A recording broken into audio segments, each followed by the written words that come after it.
Good morning, everyone, and welcome to this webinar in support of application for the National Highways competition, Innovating to Improve Customer Experience of Roadworks. My name is Giulia Boselli, and I'm an SME Development Manager at Connected Places Catapult, and I will be moderating this session today. Before we start, please note that this webinar will be recorded and live streamed. You will be muted throughout the session, but you will be able to comment via the chat box and to ask any question via the Q&A function at the bottom of the screen. We will be answering some of the questions, typing directly the answers into the Q&A function box, or we'll be addressing some of them at the end during the Q&A session. For those questions that we don't have an answer immediately, we will come back to you. So if you're here today, it's because you have a solution that might help National Highways to ease the pain of roadworks for all road users, cyclists, pedestrians, bikers, and especially vulnerable users, as well as the businesses and community in the area affected. And you're here also because you want to have a chance to be awarded up to £15,000 to explore the feasibility of that solution on the National Highways road network, as well as to access Connected Places Catapult, technical and business support. In today's session, we will provide you with all the information on the challenges that National Highways is trying to address and how you can help. The session will also give you all the tools you need to successfully apply for the competition. Next slide, please. So Hannah Fortune, Project Manager of National Highways, will kick off with a safety moment. David McCann, Head of Roadwork and Innovation, will then set the scene and explain why it's so critical for National Highways to innovate in these areas. After him, Rebecca Goulding, SME Development Manager, SME Development Program Lead at CPC, will dive into the Catapult world, what we do and how we're going to support the winners throughout the program. Hannah will then explain which are the challenges that we are trying to address and exactly how you can help. I will then go through the application process, the how, in terms of applying for this competition and next steps. We will then dive into your questions with our Tier 1 representatives. We will have with us Nick Fernhead, Customer Lead of Belford Betty, and Jill Doyle, Customer and Communication Manager at Keir Highway. So thank you very much all for being here with us today, and Hannah, the floor is yours.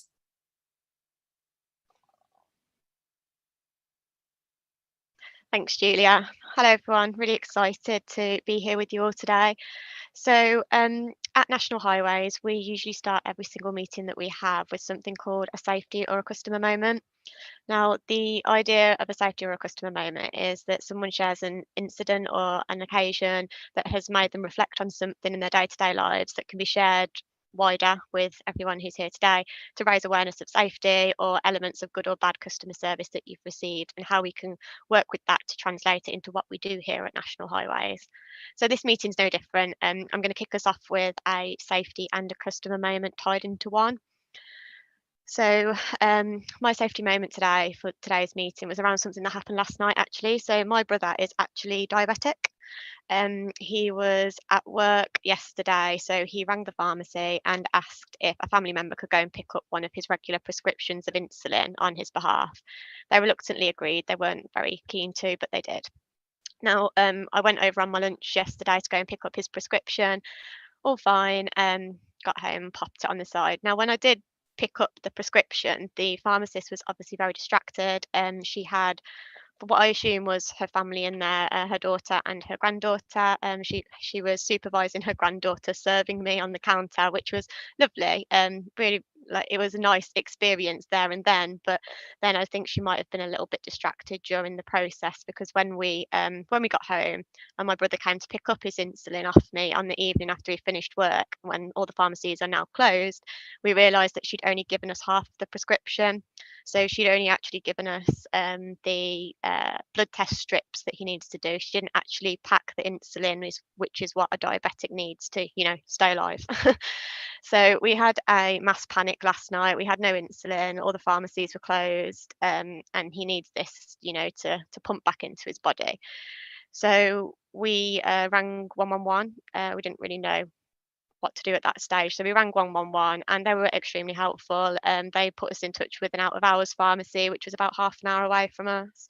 So that was brilliant. We managed to pick up just one vial of insulin, which should last him a couple of days, which was great. However, the moral of the story is, when it comes to customer service and what we do in delivering a service to our customers, that we should really be checking out the communications and the products that we give out to customers before we send it. Obviously, in this situation, it could have been life.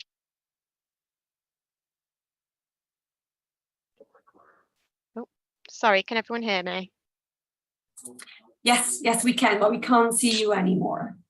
Okay, fine. You're back. Sorry, brief disconnection, technical errors. But yeah, that was the moral of the story of this one. So making sure that what we do send out to customers, we're sense checking, we're making sure that it's correct and accurate before we do give it out, of doing so. So that was my safety moment today. If I can just tell everyone to pop themselves on mute, because there's a bit of background noise going on at the moment, that would be great.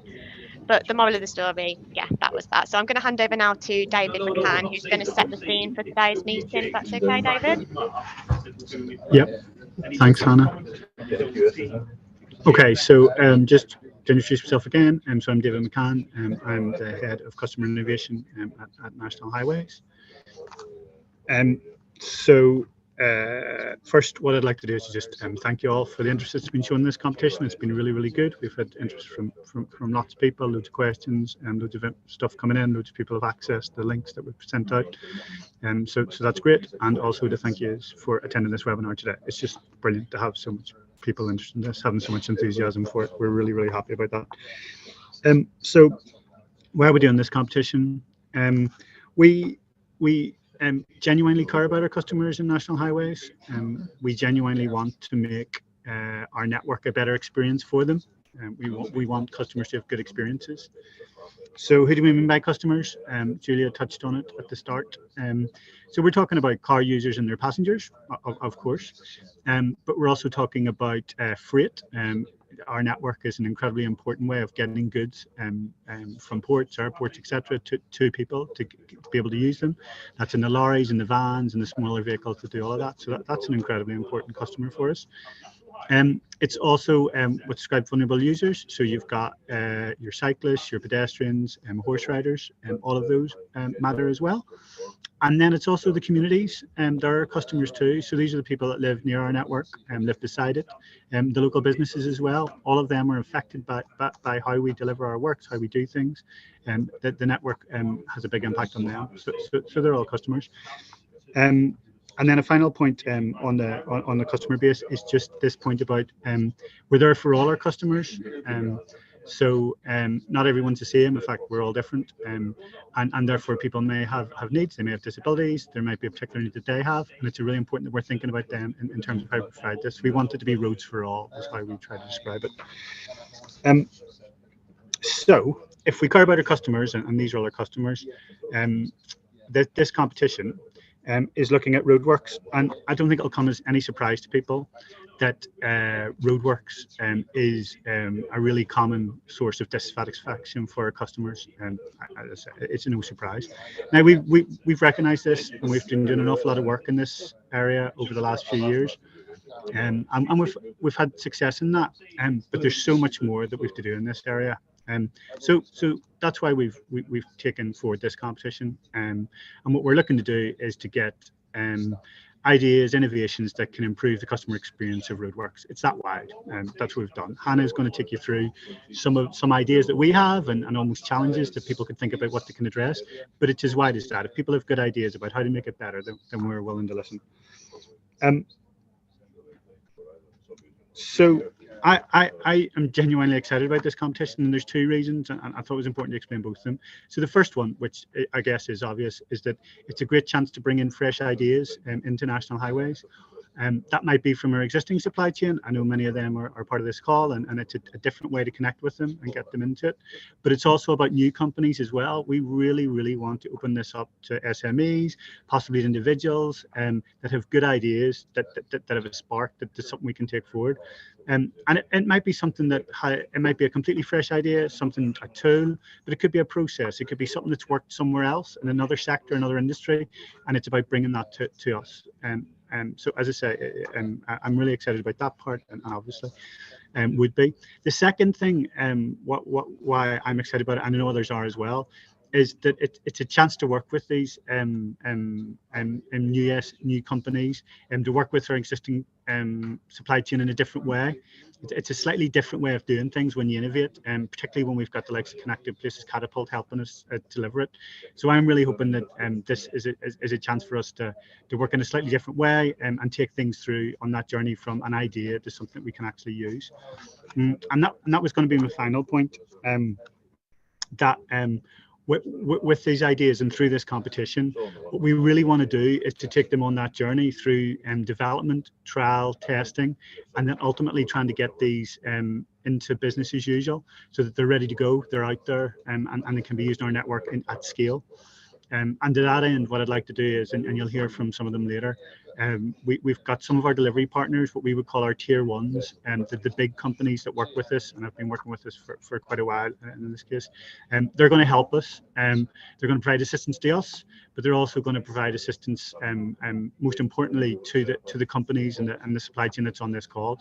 They're there to help you to turn your idea into success for all of us on the network and for your company.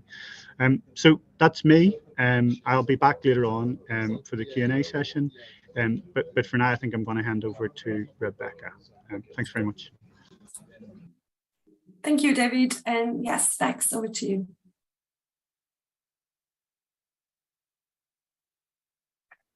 Fantastic. Thank you so much. I've just had a message pop up saying that my internet connection is unstable, which is perfect timing. So apologies if I do drop out. I will try to rejoin immediately afterwards. Hello, everyone. A very warm welcome to the webinar today. My name's Rebecca Goulding, and I work for the Connected Places Catapult. So I'd like to talk for a couple of minutes about the Catapult, what we do, why we're here, and it was fantastic to hear David just now talk about how committed National Highways is to adopting innovation and working with small to medium-sized enterprises to really accelerate and catapult new technologies from proof of concept and feasibility into the marketplace. And that is the point of this competition. We want to hear from innovators who are doing great stuff that can really help to improve customer experience of roadworks, but not just hear about what you guys are doing. We want to be able to work with you very closely to be able to adopt those technologies into business as usual. And that's why, as David said, we do have our tier one suppliers and partner organizations on the call today who can really offer some insight into how those technologies can eventually be adopted, which is fantastic. So let me just quickly talk about the Catapult. Quite a lot of the time I'm talking to people that they haven't heard of us, they're not entirely sure what we do. So I'll just go back to basics and just talk very briefly about what we do, but then also why National Highways has selected the Catapult to be a delivery partner, which is an incredibly privileged position that we're in, and absolutely delighted to be given the fantastic job of delivering this really important competition on their behalf. Slide, please. So what's the Catapult? What is it? So the Catapults was set up about 7 years ago by Innovate UK. They are a network of 9 innovation centres spread, as you can see here, a beautiful geography across the whole of the UK. And each Catapult has its own kind of commercial structure. They all work quite differently in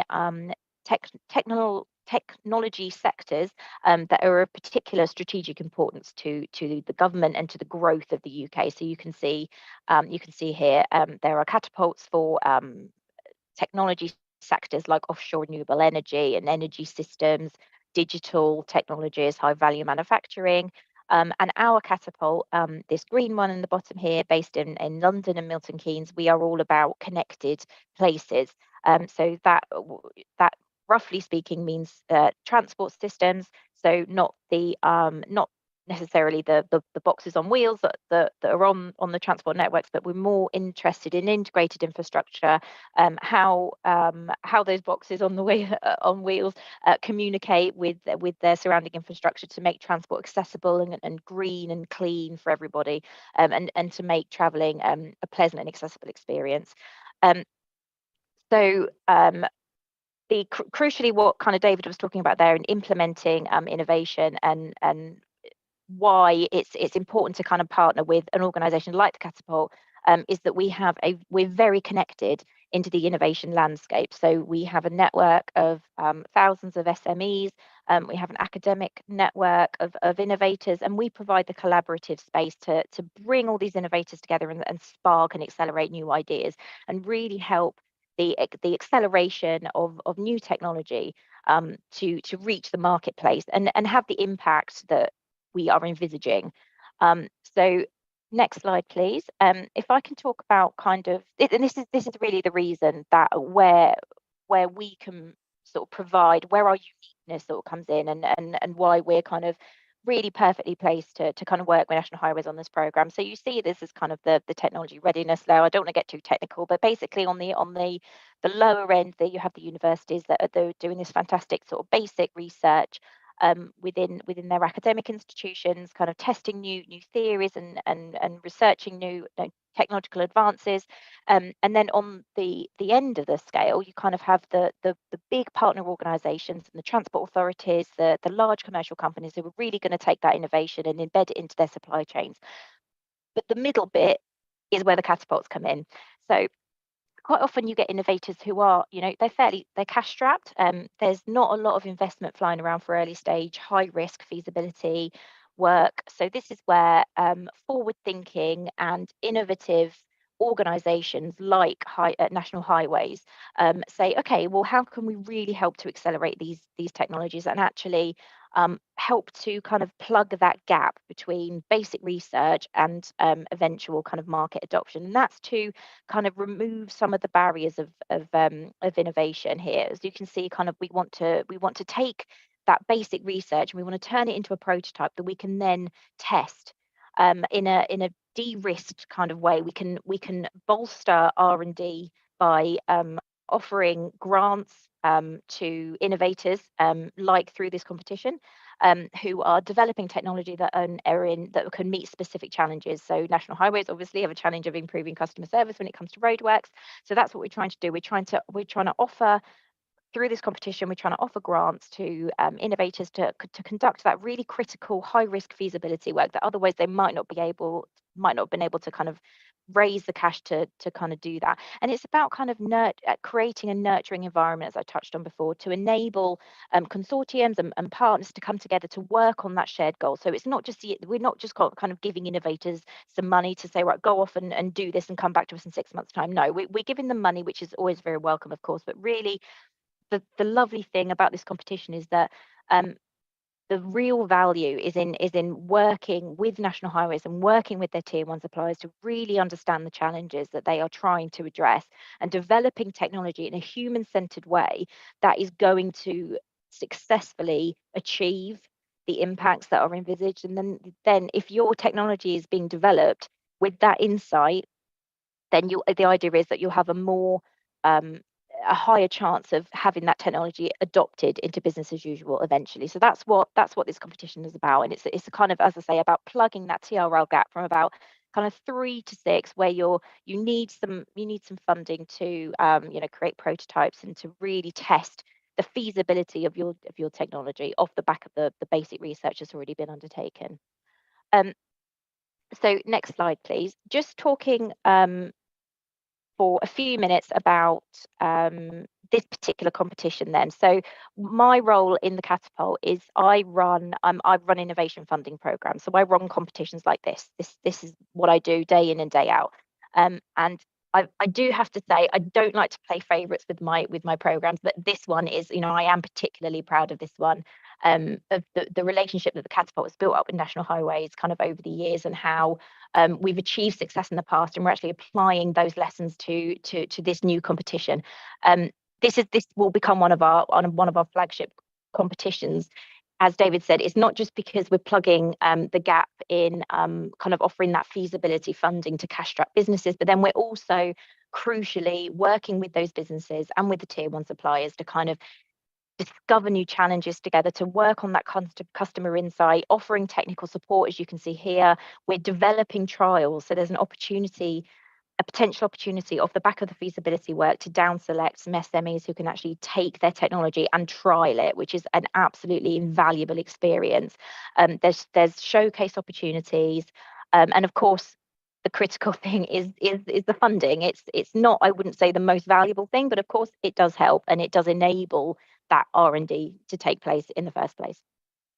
So this is just some kind of reasons why it would be beneficial for small businesses and for universities to apply to this competition. Okay, I think I've probably talked long enough. I'll pass over to Hannah.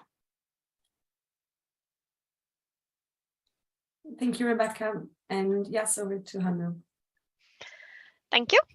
Okay then, so the next thing we're going to talk about on today's webinar are the specific challenge areas that we've identified through this work. Now, as David touched upon earlier, these are broad challenge areas. They're not by means to pigeonhole you into any sort of areas, but these are areas that we have identified as being something that we are interested in terms of innovation. So if we can go to the next slide, please, Giulia.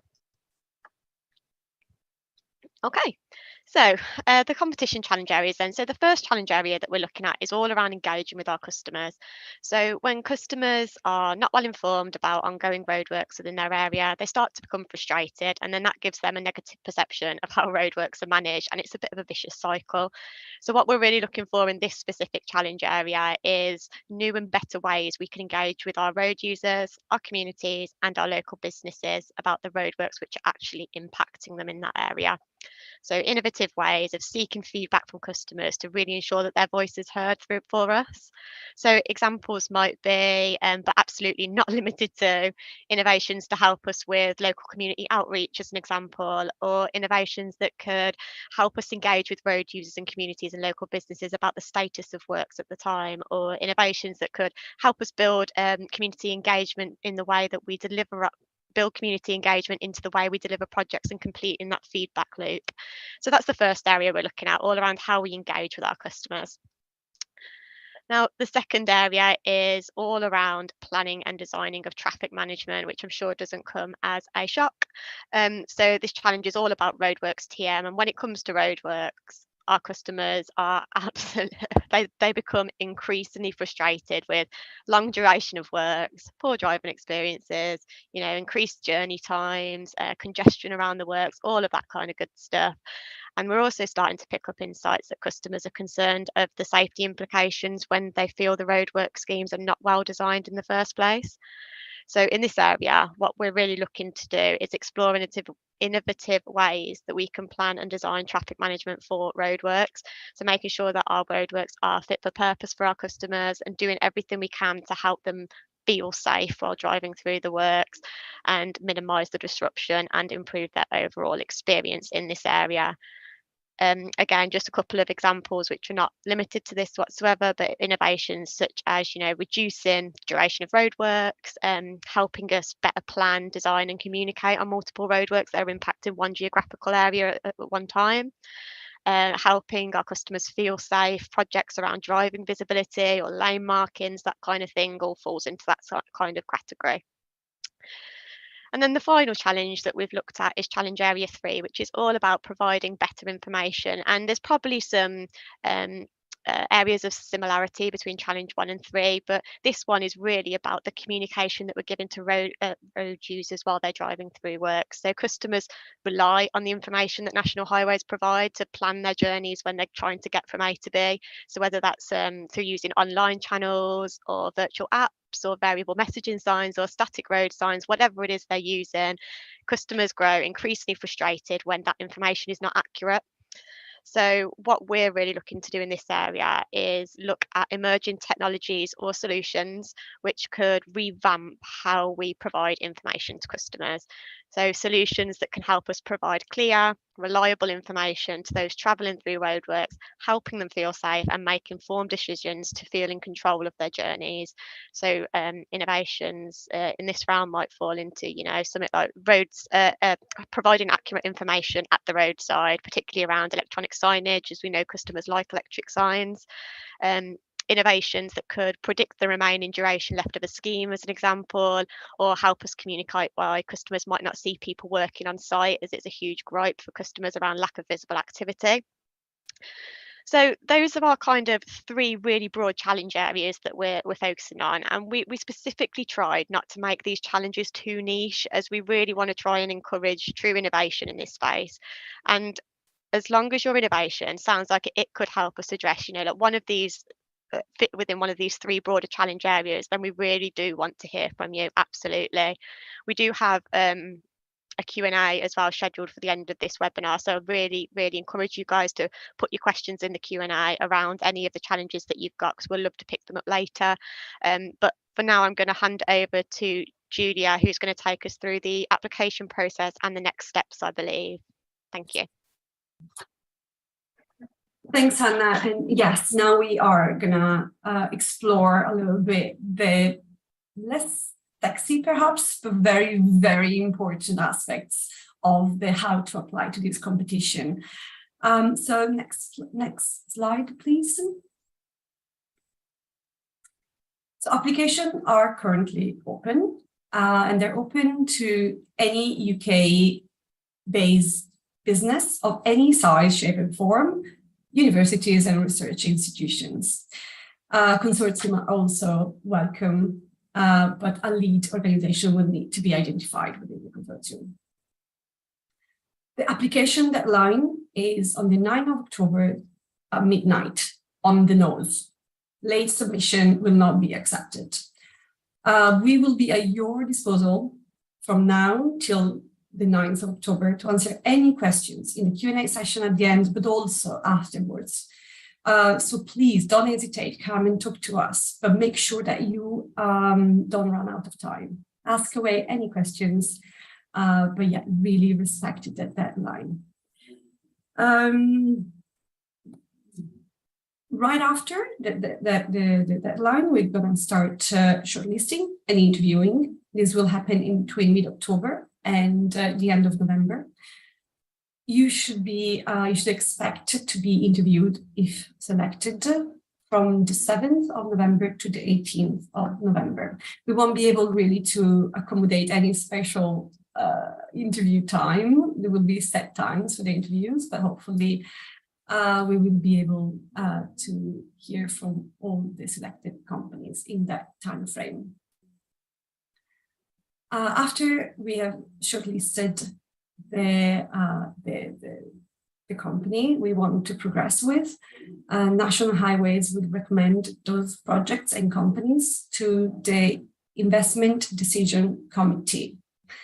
Any funding decision will have to be approved during the Investment Decision Committee meeting, and the winner will be announced in January 2023. So this is the process and next step and what you should expect from now to January 2023. Next slide, please.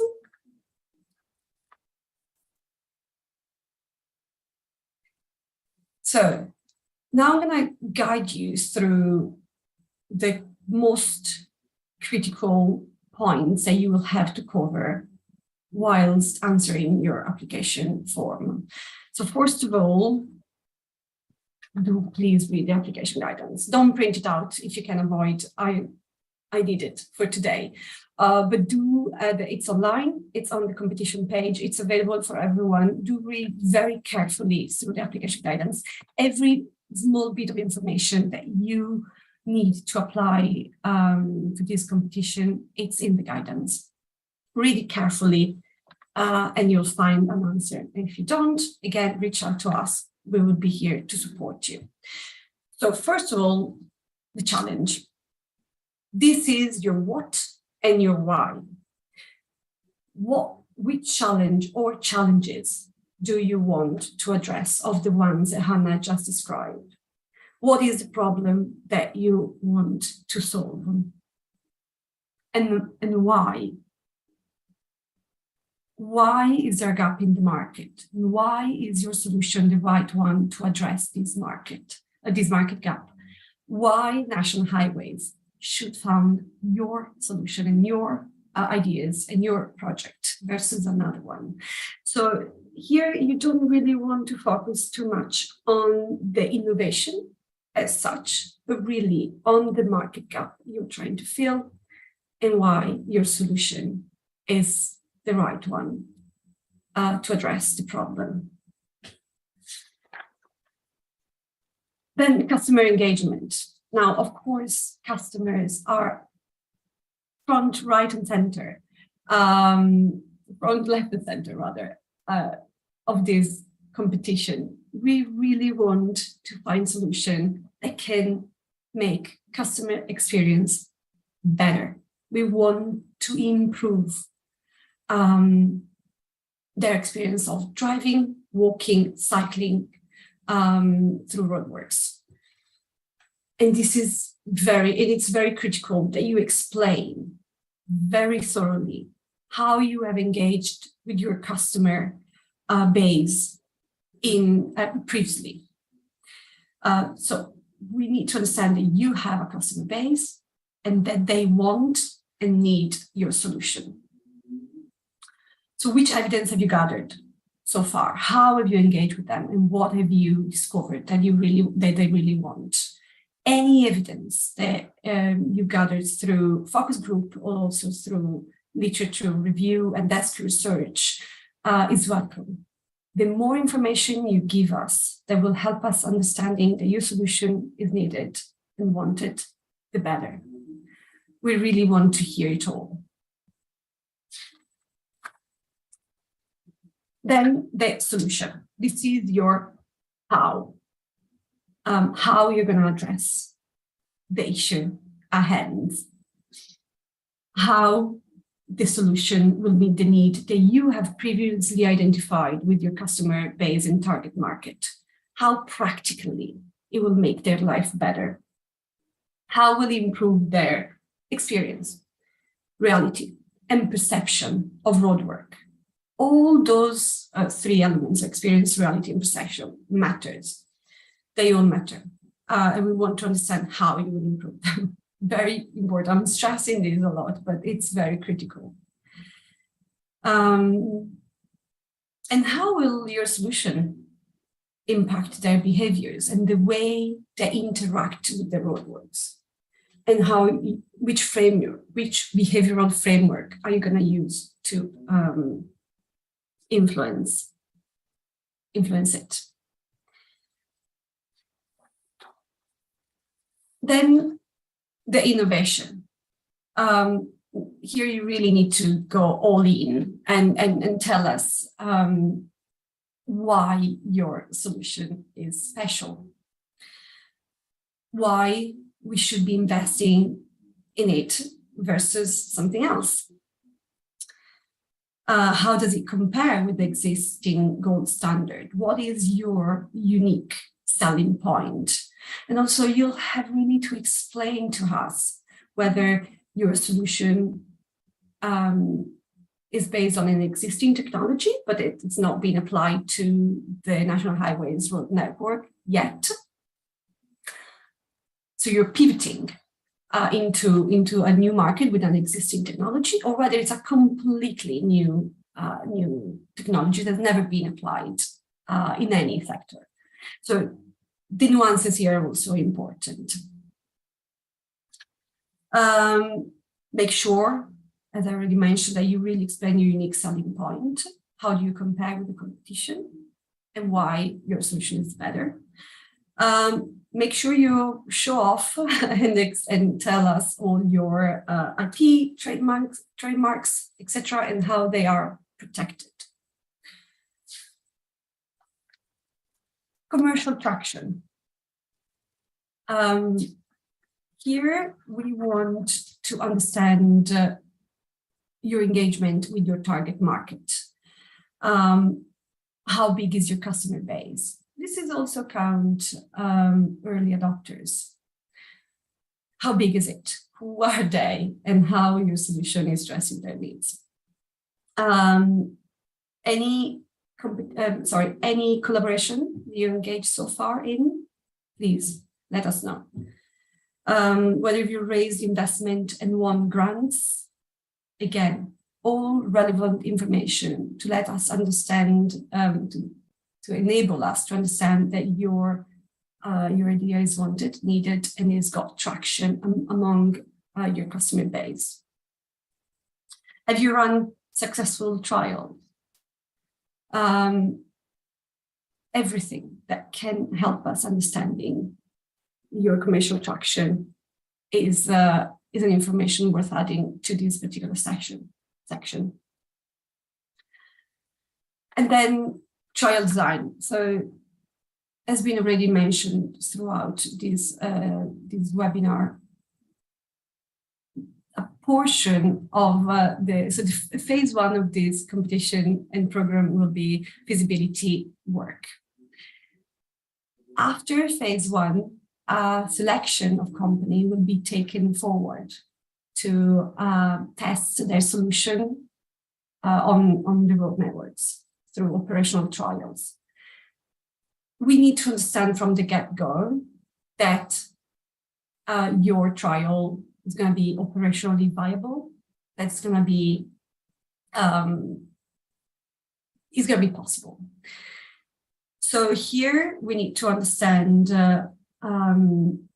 that you are familiar with the barriers that you might encounter, and we want to understand what you will be needing from tier one suppliers and other stakeholders to actually implement your trial. Do you need data? Do you need infrastructure?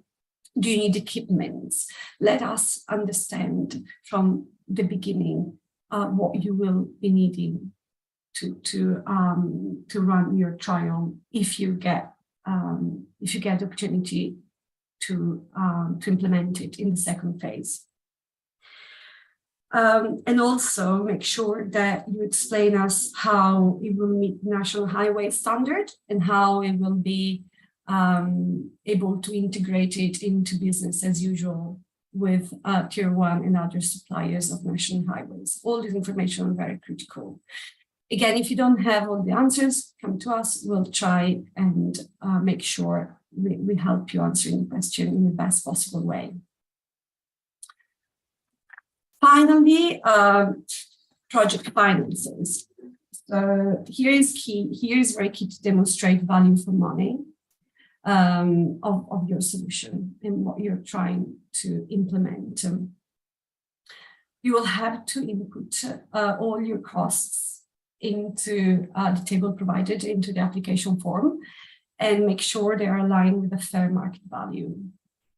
For the first phase, as already been mentioned, you will be awarded up to £15,000, and more funding would be available for those that would be selected for the operational trial.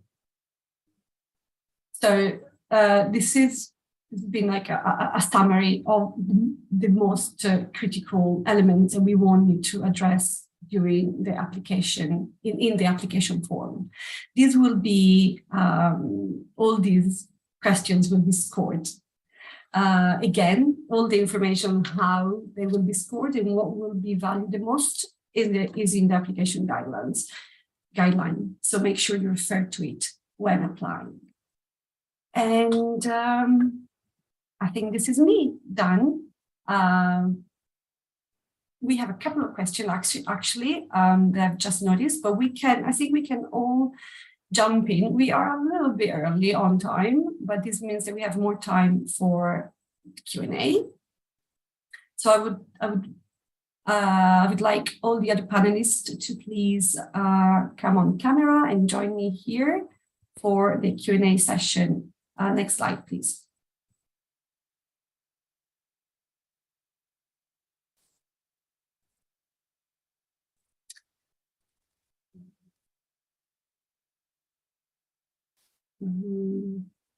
Thanks, Jill. If also everyone else could join me on stage, virtual stage, we can dive into some of the questions that we have. Thank you. I don't know if David is back, but Nick perhaps can also join us. But we can get started. All right, we have a few questions. So let's start with the first one. Luca Cinti from Valeran is asking, what is expected in terms of reporting from January 23 and up to the end of phase 1? Moreover, does the funding clash with the de minimis aid allowance? So in terms of reporting, you will be expected to provide a monthly report throughout the duration of phase 1 to really highlight your progress against the expected outcome. And at the end of phase 1, you'll be required to complete a 20-page final report along with an end of project questionnaires. So I think this answered the question, or have I missed out anything, Rebecca? No, that's fine. And in terms of the minimis allowance, I'm going to ask Rebecca to comment. Yeah, it's so this funding is not a grant, so therefore it does not come under the previous de minimis funding regulation, so it won't affect your allowance, your state aid allowance. Perfect, thank you. Next question is from an anonymous attendee, and are we SME expecting to invest in additional time and resources to get sorry, let me read it from the start. We have a wonderful solution that could be part of this competition, but the format and funding level is too small. We would need to invest a minimum of £50,000. Are SME expected to invest this additional time and resources to get access to national highways? I think that we do expect, so if your project costs more than £15,000, then yes, you will have to provide the additional funding yourself directly or via any other partner. Mm-hmm. Is that correct? Yep. In the section on trial design, one of the areas asked to evidence is how will it reach national highway standard? Are you able to provide more details about standards? Maybe Hannah or David could take this one. Yeah, so I think as part of the application process, there's supporting documents around our trials guidance. It just kind of sets out, like how we expect trials to run. For this stage of the competition, it won't be as valuable at this stage. I think it's just to see that you've thought about how you would plan to implement a national highways project should your project go forward into the next implementation phase. But the trials guidance is attached on the CPC website as part of the application process. Thank you. Phase 1 is for £15,000. What is expected for these and what is expected afterwards? It doesn't seem like a big implementation project with trial in the field. So the trial is not part of phase 1. Phase 1 is feasibility work that you will be carrying out since from January 2023 to July. During those months, you will be given access to the amount. but also to technical and business expertise from National Highways and Connected Places Catapult. The trial will be part of phase 2, and only a selection of those that will take part of phase 1 will move to phase 2, and there will be additional funding for that phase. Rebecca, would you like to add anything here? No, that's perfect, Giulia. I hope it makes sense. But yes, phase 1 is £15,000. Phase 2 will see more funding deployed to a selection of SMEs. The application form requires to upload a presentation deck. Can you please give us more detail on what is expected? It's just, I think here we want to have an overview of your company and of the project. So it would be your, if you had to present to us your project, which slide will you be presenting? I think this is what we want to see. Rebecca, can you confirm that this is the same presentation we will want to see during the interview, or? No, not necessarily. It would just be helpful for us to be able to visualize your solution in some way. So if you do have a pitch deck that kind of outlines your value proposition, or your some pictures about what your solution is, that would be incredibly helpful. If you don't have one, we're not going to expect you to sit there for weeks and weeks putting one together. But it would be helpful for us in assessing your application if we could see something visual.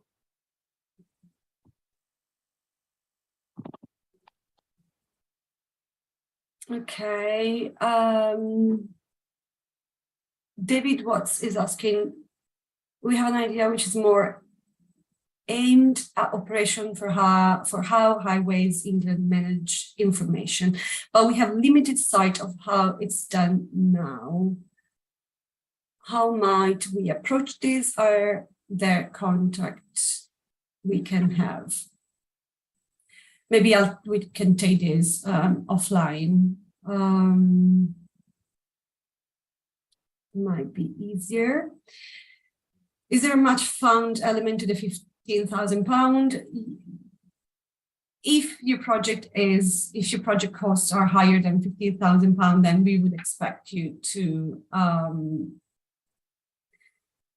add the difference, to add the additional cost.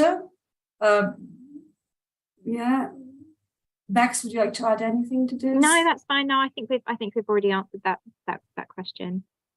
There's one here. I think there's a couple up here for National Highways. Hannah, if you want to bring somebody in to answer these ones. One from David. Where am I looking? Sorry. We have an idea which is more aimed at operations. Oh, yeah. We have an idea which is more aimed at operations for how Highways England manage information, but we have limited sight of how it's done now, referring to your note, the need to demonstrate customer engagement. How might we approach this now? We have limited sight of how. I think, David, maybe this is one we can take offline. We can get a bit more information on what it is, the proposal, what your proposal is looking at, and we can start thinking about how, if there's any contacts across National Highways, not this competition, is there someone we can put you in contact with to have those conversations, or if it is this competition, then we can go into that in a little bit more detail. We're going to, Giulia, I'm right in saying we're going to, every question that we're not able to answer on the online call, we're going to go back to them via email, aren't we? Yeah. Is there another one that is for you, from Dave Gavitas from Unix Traffic? Is asking whether it's more about urban than an interurban challenge.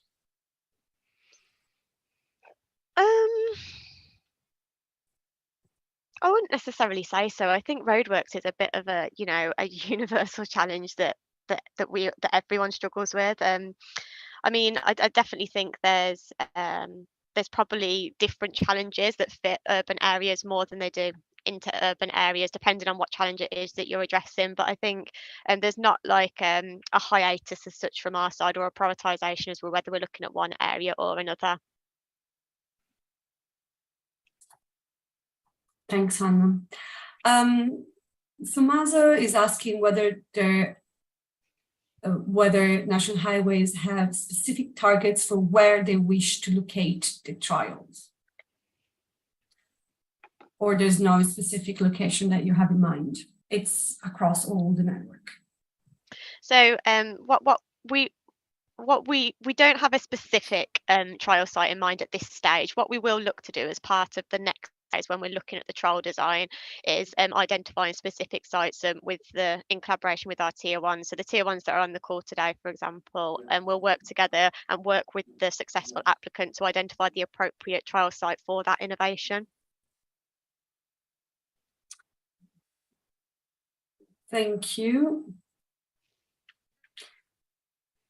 So there's again another question on the difference in between phase 1 and phase 2 and the scale of the funding, which is yet to be defined at this stage. But the difference will be that the first phase will really be to understand the feasibility of your solution. You will also be engaging with a customer base and national highways to really understand how your solution is perceived by them and whether it's viable on the national highways road network. Phase 2 will be the operational trial, as in you will be really able to test on the network your solution. Am I missing something? I guess just to give people an idea then in terms of, you know, scale and that kind of thing. Like the reason we're a bit cautious at the moment on disclosing how much funding will be available in the second stage, which is, as Giulia said, is because it's not been confirmed our side of things from the governance that we have to go through and all of this kind of stuff. But what we can say at this stage is we are looking around up to, you know, the £60,000 marker for a trial. Not confirmed, don't take it at face value, but this is just to give you an idea on the scale of the trial that we're looking at in the next phase.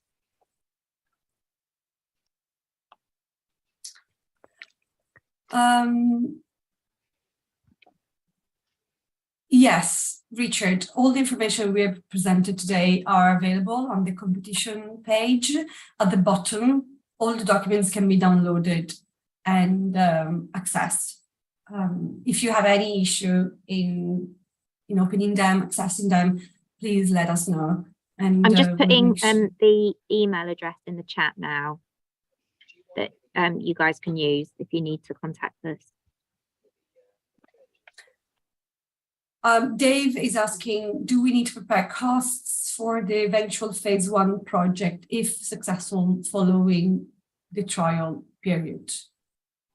So the trial period is after phase 1, which is feasibility, and you will have to do the costing for phase 1 for the feasibility. Yes, absolutely. In the application form, there is a table. It's fairly self-explanatory, but if you have any issues in understanding how to fill it, again, reach out.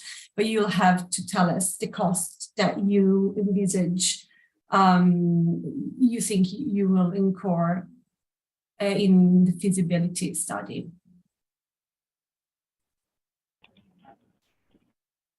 Right, could you share more details about who the tier 1 involved are, please? So perhaps we can have Nick and Jill introduce themselves. Nick is from Belfort Betty, and Jill is from Kier. Jill, would you like to go first? Okie dokie, thank you. Yeah, I'm Jill Doyle. I'm the customer lead for major projects for Kier Highways, and we're involved in this. Obviously, my background is customer and communications, but we have a raft of people at our fingertips who will help support with this competition. So that's where we're coming from. Nick? Hi everyone, yeah, Nick Fernhead, customer lead for Belfort Highways. I also chair the customer collaboration board, which brings together a number of the supply chain represented in the customer space. We probably use that as the forum to support the winning applicants to make these projects a reality. I think that's our role here. One, to support you and find projects that we can run some of this innovation on and try and make it a reality once awarded.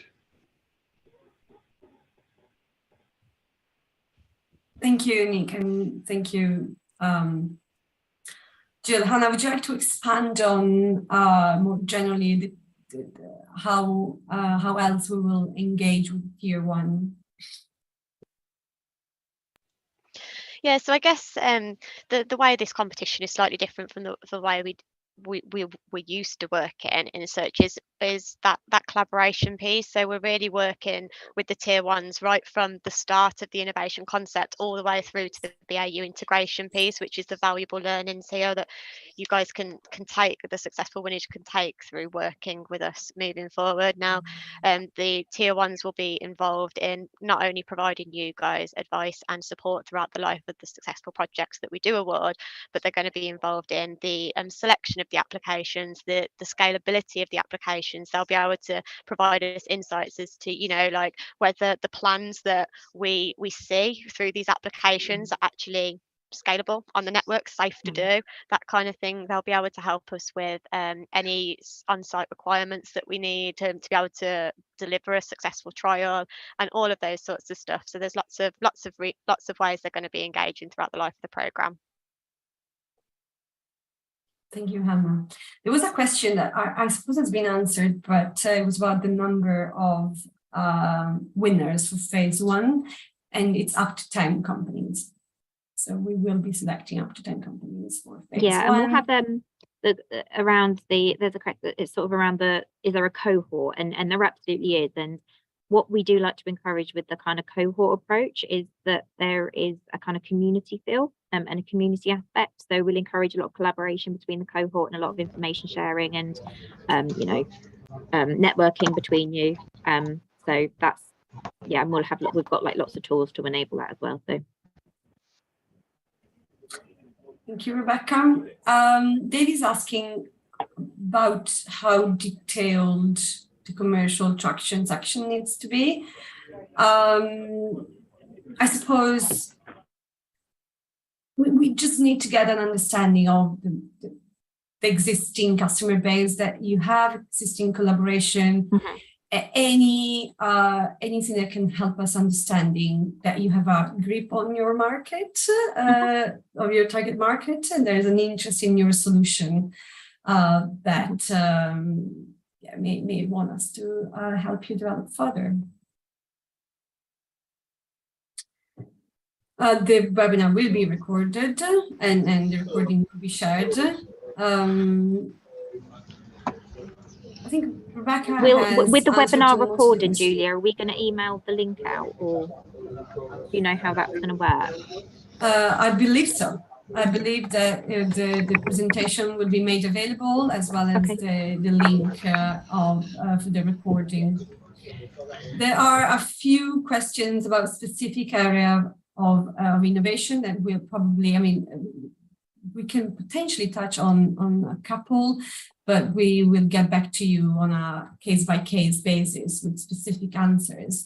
But Hannah, Virginia is asking whether there is a centralized information system currently in use by National Highways and whether there's an opportunity for innovation in this area. So there is very much so. So there's a large ongoing project at National Highways around bringing the voice of the customer together, so like a CRM system as such, around how we can communicate better with our customers in that kind of sense. But that's very much focused on the customer communication side of things. So if there was, some sort of information sharing system that's not looking at that aspect of National Highways things, so something around, I don't know, traffic management, or how we can plan and coordinate works in the same area by information sharing or that kind of thing. Yeah, so the answer is yes, there is something going on in that sort of space, but only in the customer realm in terms of customer contact and customer communication. Hannah, while you're there, can you just answer Hugh's question? Hi Hugh, hope you're well. About the so he has a solution that would focus on dynamic management of emergency roadworks and sharing of information between National Highways and LHAs. So he's just wondering, is our kind of trial framework set up to work with LHAs? Do you know, or does David, do you know? Off the top of my head, I don't. Oh, David. Yeah, so I would say we've got information sharing systems at the moment. It is an area that's being looked at.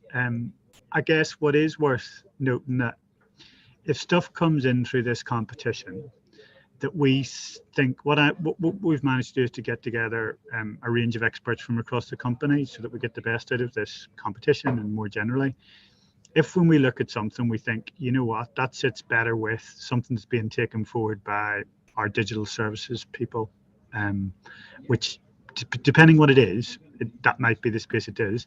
We don't want to just lose those ideas. So what we're going to do is we're going to talk to those people and see, can they contact you? Can they talk to you about your ideas? So so I guess there is quite a lot happening in this area already, if I'm honest, about information sharing, how we get information to local authorities, etc. It may be that it's something additional that fits within this competition, or actually it might sit better with something else, but I don't want to lose those things if they come in this route. So I'm committing that we will look at all this stuff and talk to the people to see whether there's other areas that it would do. It's generated such a lot of interest that we don't want to lose stuff that comes in through this route. This might be the only chance people have to get something into us, and then we will look at, is there wider applications? So that's probably the best answer I can give. David, why are you there? Dave says, and I'm sorry, I don't understand this at all. Maybe you can help. Is this more of an urban than inter-urban challenge? Oh no, it's definitely both. So we've got urban areas of network and inter-urban areas of network. So but a solution could be looking at one of those areas. I know it's quite a difficult one, this, and Rebecca, I know we talked with you about it at the start. We could have narrowed in much more specific and said, this is the challenge we want people to help us with. But at this stage, we're really trying to get ideas across the board. And once we start narrowing it down, you're ruling out a lot of things. So we've deliberately been open with it. And so both urban and inter-urban. But I think the thing is, the solutions in both those cases might be quite different. Depending on the type of network and what you've got. But we do have a lot of urban areas where we take forward roadworks, and the solutions are quite different. And there might be some really good stuff even local authorities are doing that we haven't actually cottoned on to or been able to get through our systems yet or whatever. And this is an opportunity to take that. So there might be good stuff you're doing for local authorities already that you think, oh, why isn't National Highways doing that? Bring that forward as well. And we're interested in those ideas. Thanks, David. We don't have any more questions. I think we just have one left from Belinda. Do you want me to take that one, Giulia? I can't see it. So yeah, there's just an open question. So Belinda says, so will we check if innovative ideas have proven themselves successful or already exist? So David's already alluded to the fact that innovation in this sense doesn't necessarily mean it's a brand new technology that's never been applied anywhere before. It could be technology that's already been proven in another for another transport application, and you're just applying it for the first time to the strategic road network. So there's the innovative aspect.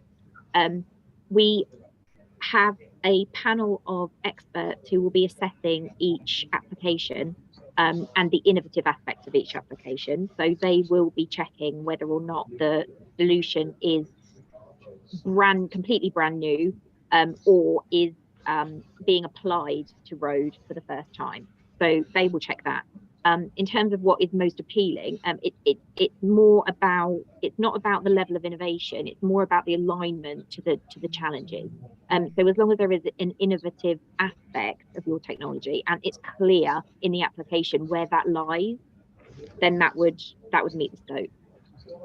Yeah, and the other point is, tell us that, if you've got something that that has worked somewhere else that you think could be applied here, you tell us. I mean, it doesn't mean that we think that's a less good idea because it's been thought about elsewhere in a different industry. In fact, I think the most likely scenario for us to have success with some of these, certainly to get into this business as usual point, which is where we want to get to, is where to some extent the technology's already been proven, it's been used in a different concept or different context or a different sector or whatever.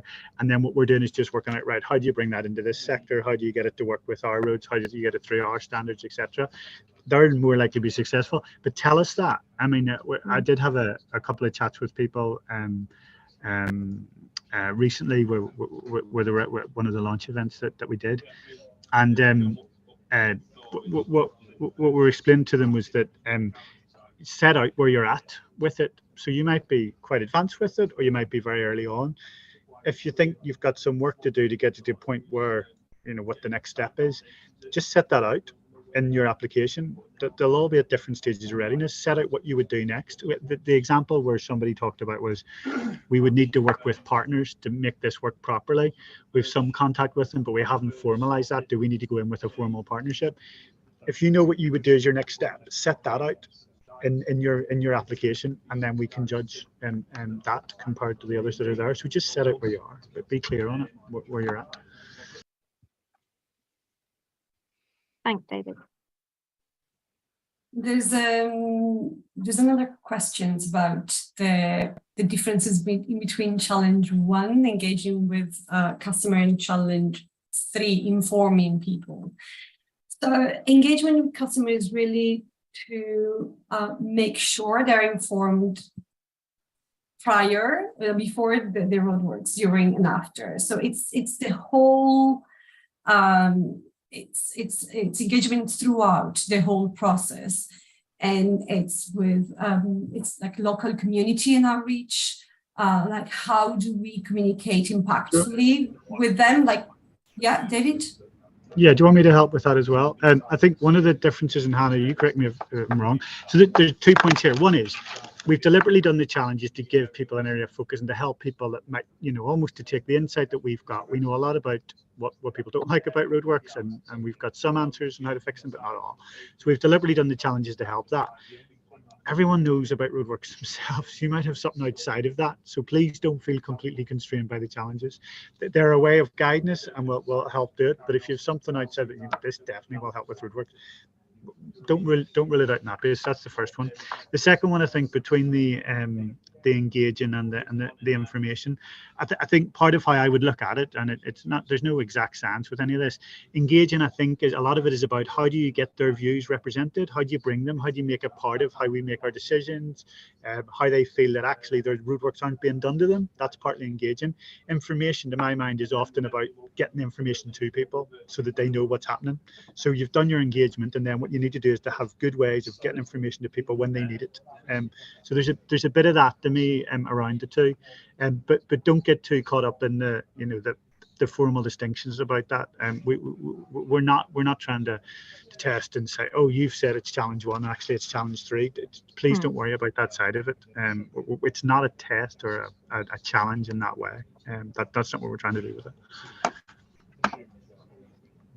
Thank you, David. There's no further questions I can see before I was about to miss one.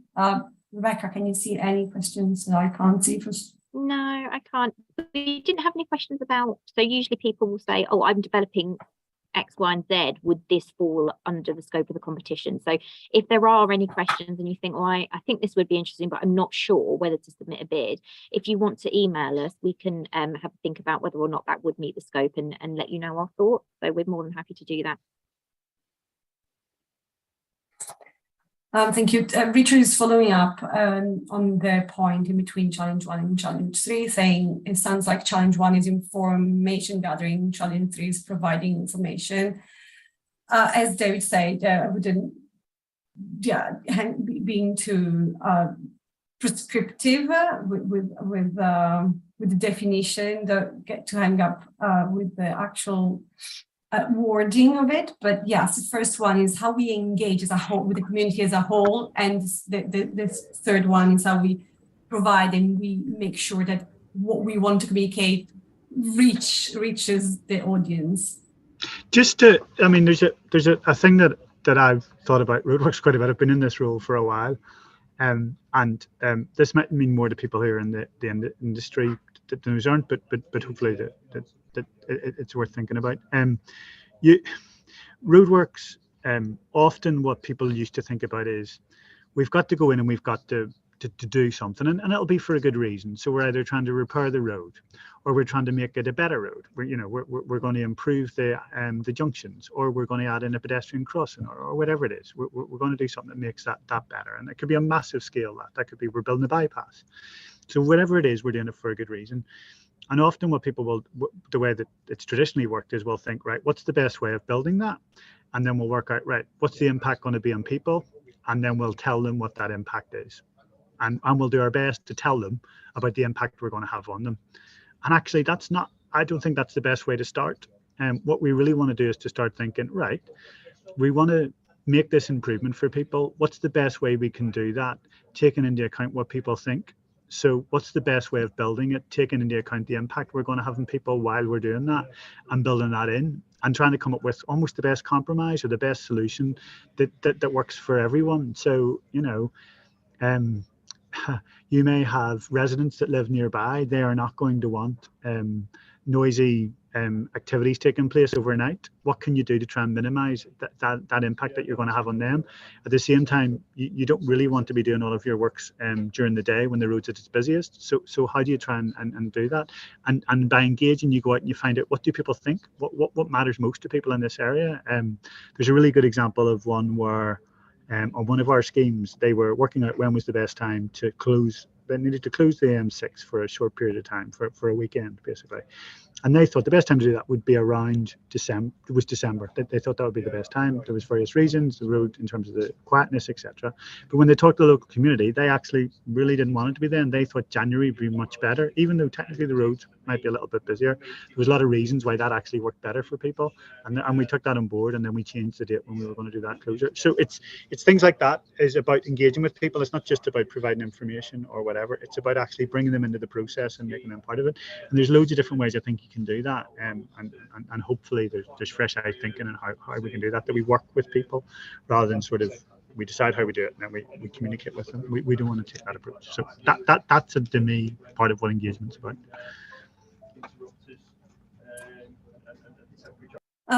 Thank you, David. And in terms of like informing people, I mean, this is a personal experience.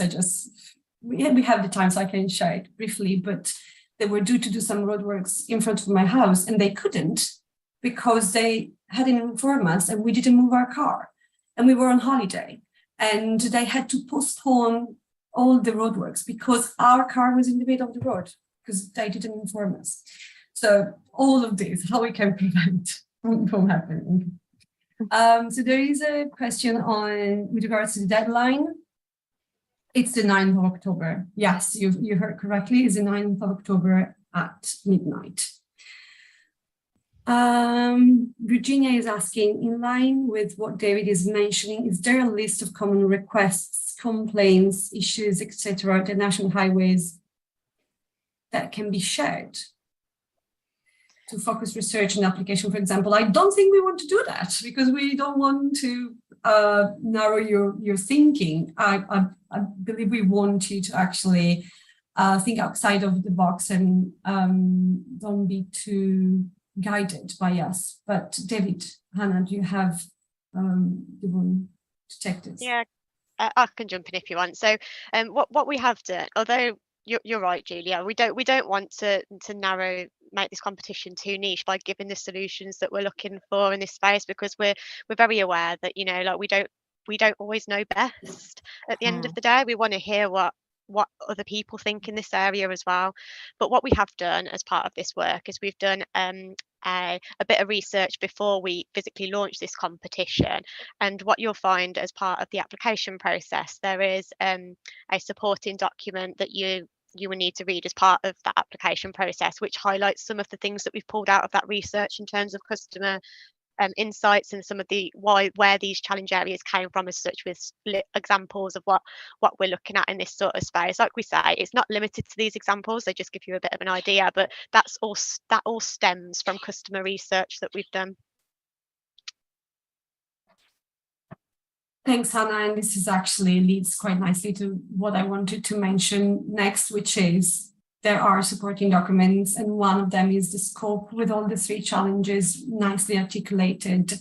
So again, don't get too caught up in the wording, but if you'd like some guidance, that is definitely something you should be reading. Actually, you should be reading all the documents that are attached in the competition page, because they will explain the process, the challenges, asks, etc. And if you have any questions, again, reach out to us at any point. Rebecca has shared the email address you should address this question to, but it's innovation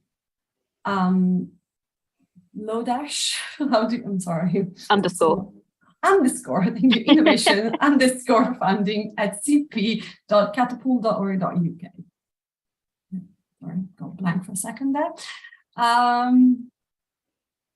think we answered all the questions, and we really can draw your attention to all the supporting documents that you should be reading, the application guidance, the application scope, and all national highways documentations with regards to their trial standards and procedures, as well as the user research they run in the past that has underpinned this competition from the very beginning.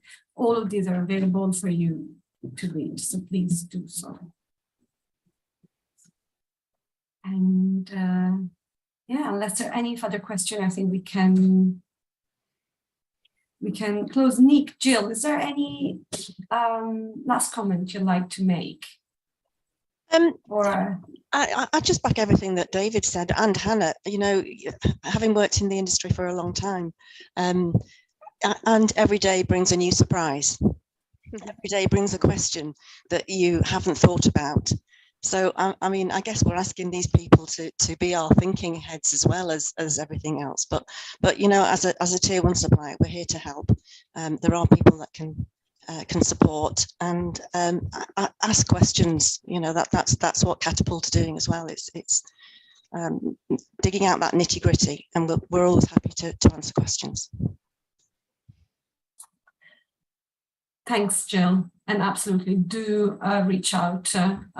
This presentation would be circulated. We will add the email address that I've just mentioned, so you know how to reach us. And Rebecca, Hannah, David, any further comment? I just had one. It's a plea, really, to anyone writing these bids. Please remember your audience. So we are not.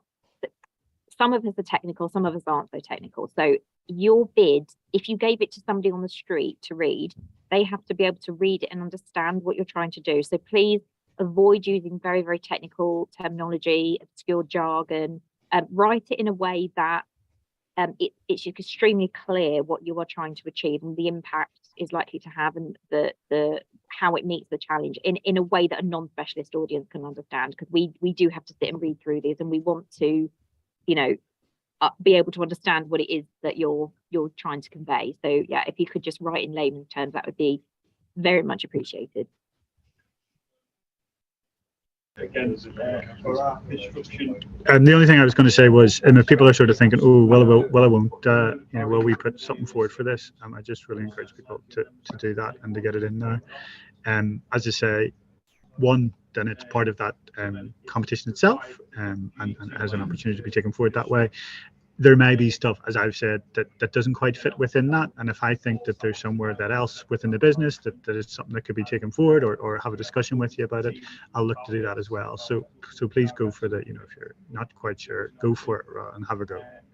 I think it will be a good investment of your time.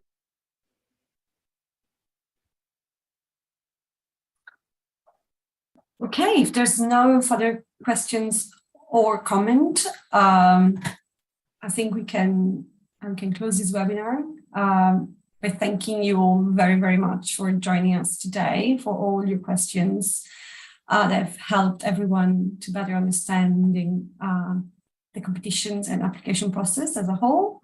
And thanks to Hannah, David, Jill, and Nick, and of course, Rebecca.